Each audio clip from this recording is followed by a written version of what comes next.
ija koo irraa fagaatte, onnee koo gante, yaadni kee na rarraase, halkan na rakkise.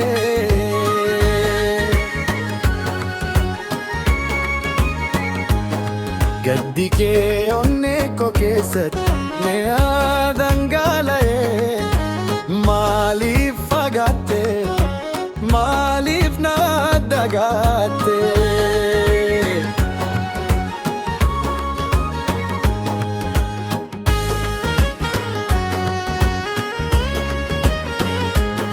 Murtii kee natti himi, maaloo siin jedha, ani si malee jireenya koo akkamiin gaggeessa?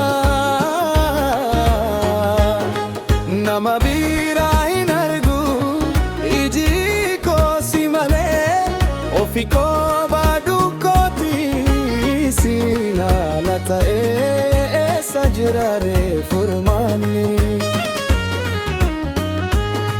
Eessa jira ree furmaanni?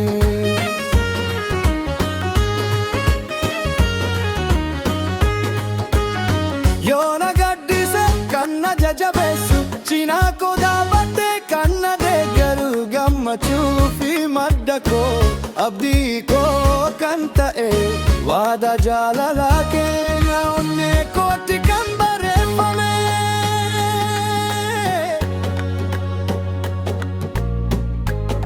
Yeroon kee fagaate yommuun si eegu, umriin koo dhumaate si bira ga'uuf hawwu, jaalala kee malee wanti naaf ta'u hin jiru, maaloo deebii kootu onnee koo naaf qabbaneessi.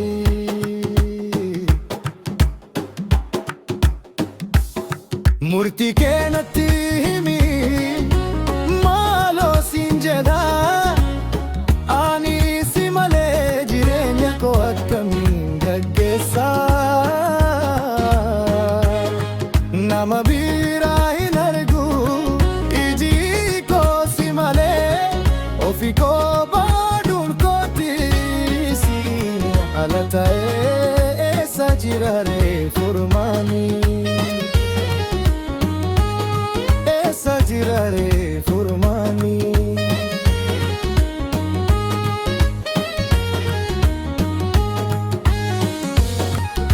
Ani siifan jiraadha, onnee koo siin dhuunfatame,